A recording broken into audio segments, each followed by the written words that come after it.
Again, Aringobit has stood at the forefront of the struggle of fairness, often pushing well beyond the boundaries of duty to defend the interest of the Ghanaian traders. In fact, the reason why I accepted to come serve as the guest speaker is that the kinds of things that we do at the Shippers Authority reflects or the role we play and what he does brings us together all the time. We are fighting for the interest of shippers, and he's fighting for the interest of same category of people.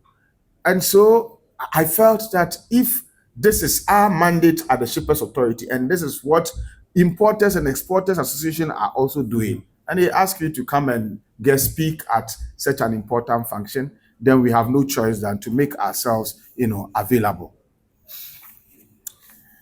In the early years of the formation of this association, we are told Mr. Aringobit staged a one-man demonstration at the Tema Port Enclave to protest punitive taxes and levies at Ghana's port, calling public attention to the plight of particularly spare parts importers who were being unduly burdened.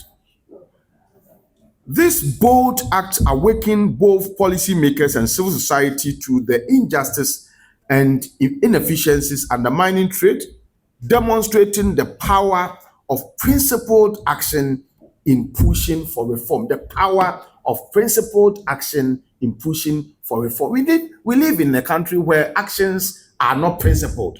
Actions are always driven by some needless partisan interests.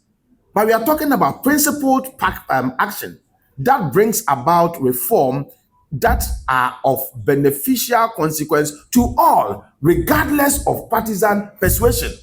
Traders are traders. Shippers are shippers. We don't have MPP shippers, NDC traders. Business is without partisan coloration. And so when some of us, we see principled action being led by people like him, your heart gladdens that at least there is hope. People can take principled stance and defend the stance, all in the interest of protecting a certain constituency. Very important.